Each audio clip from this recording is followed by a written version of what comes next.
Frank, you talked several times about how you kind of lean on Quentin in the run game and lean on what he thinks and what he says. When did you first start doing it, and what prompted you to kind of put him in that role?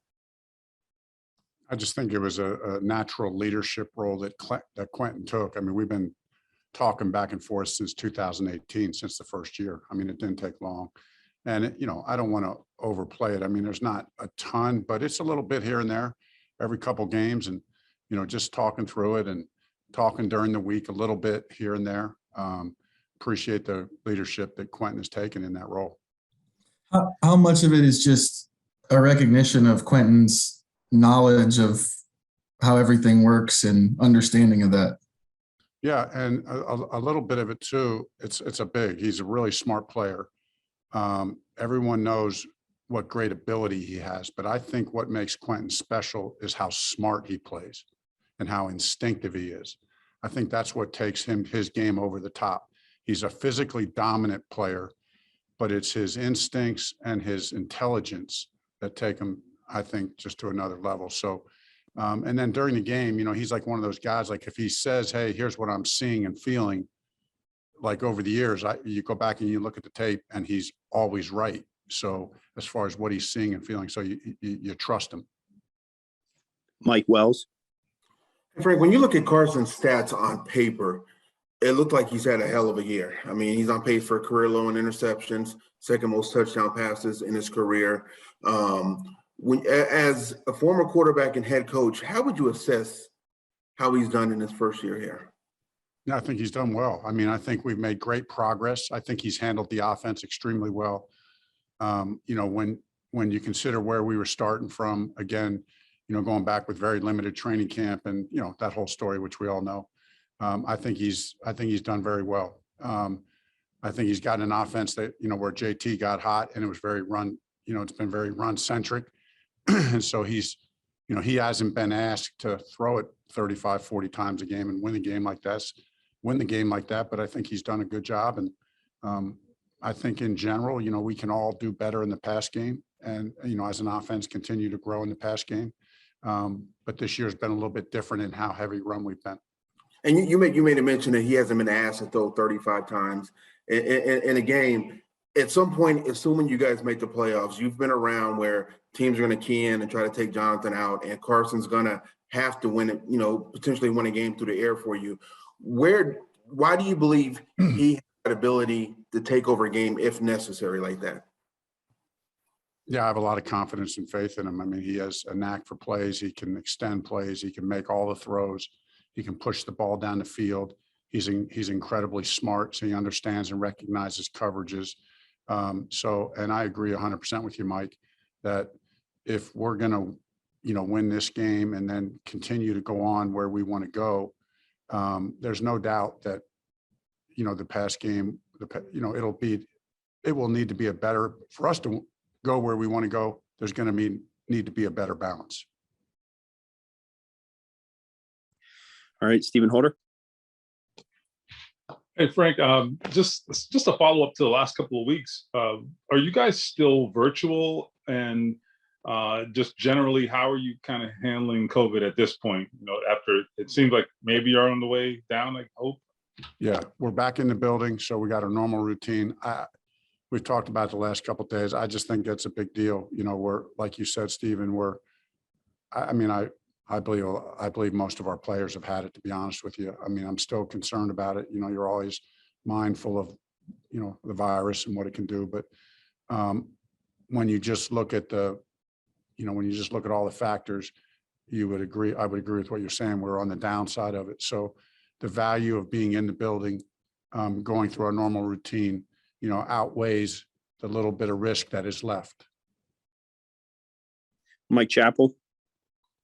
Two things, Frank. First of all, is there an update on Paris, and do you expect that you'll get him back this week? Is he trending in that direction? He's been trending in a positive direction, and we'll have to see as the week goes on, whether or not that can trend to where he's actually playing. I mean, that's a significant step, but, he's come back strong and he looked good one day last week. We'll see how, the next couple of days go. Really, he still has to prove a lot in the next couple of days. Do I think he can do it? Yeah, I think he can do it, but he's still got to prove it. The other thing, and Buck mentioned it earlier, and I mean, the fact that you haven't won in Jacksonville in, like forever, how do you balance, the players know, do you point it out to them because it's just a strange drought, or what? How do you approach it like that?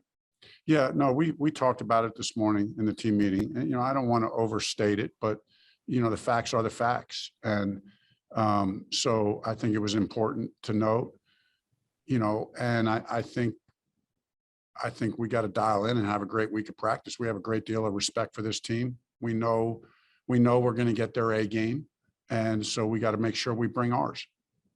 Thanks, Frank. Zach Kiefer.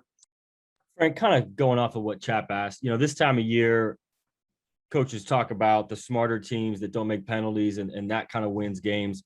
How much does the mental side of things matter this time of year? And then conversely, how much is that maybe overblown from the media side where it's just, like you always say, guys make plays and win games? Where does you come down on that with this game coming up and then potentially the playoff? Yeah, I mean, I think everything matters. I think every individual has a different way of dealing with those things. But what is common, is what the common denominator is that when we practice well, which we have done pretty much the whole year, we're gonna play well and we're gonna get better. I mean, sometimes you get better and you play well and you don't win every game because you play good teams and they got good players and they make plays, so you don't always win every game. But I just feel good about the right mentality of coming in here and practicing in our team on the right trajectory because of how we practice. All right, we'll go two more. Kevin Bowen. Frank, going off the practice, Darius looks like he's been pretty vocal about how poor practice was last week. DeForest mentioned you kind of calling both units together. Why do you think practice was so poor last week? I wouldn't say it was. I'd say that we had the one day that was, it started off on the wrong foot, had too many mental errors on both sides of the ball, very uncharacteristic. I could sit here and guess at what those reasons are. I'm not going to do that. I don't do that very often, call the guys up. I don't like to overreact to things. I like them to just kind of work it out and work it through. But, I just felt it was a unique week with unique circumstances. And so, that's why we did it. Again, I didn't make a big deal about it. We just came up as a team and said, hey, we got to be better than this. Let's get it together and wake up and have a good practice. And I think we did after that. I thought the guys responded. And then the rest of the week, I thought, the practice was solid. Maybe not our absolute best, but I thought it was solid. Then one more thing on Carson, the completion percentage number has been down over the past couple of months. Have you seen anything fundamentally, physically with him that is impacting that? No, we're always working on things. I mean, there's always working on things. And we kind of established that at the beginning of the year, like, hey, just because the season's starting, it's not like we're not going to touch these things. We're going to always, like, we use the example of a golfer. We're always going to be tweaking the swing, talking about fundamentals. And we kind of talk about those reminders every week. I think Scott Milanovic does a good job with them. I talk to him about some of those things. And I think Carson works at those things. So, the completion percentage, I don't know exactly where the number is right now. I know it's a little bit low. So I'm conscious of that. Want to get it up. It does need to be a little bit higher, but that could come from many factors. All right, last one, JJ. Frank, something Jonathan talked about after the game was how, you guys have been able to bounce back after losses because you stick to the process, kind of as a broad concept. How did the first couple weeks of the season and sticking to the process then, how do you think that's impacted how this team can bounce back after losses later in the season? Yeah, we believe in the principle of compound interest. That's what we've talked a lot about over the time that we've been here, for the 4 years that we've been here. And you got to make that investment. You got to make that deposit. It doesn't compound if you don't make the deposit. So you got to come to every meeting, every walkthrough, every practice. You got to make that deposit. So it can build and you can get better as a team and as an individual. And so that's why we talk a lot about don't get too high, don't get too low. Just, hey, if we won the last game, great. We lost the last game, come in. It's Monday, make that deposit. Put that in the bank. Put your effort, your mind, your attitude, everything. Make that deposit and let it grow.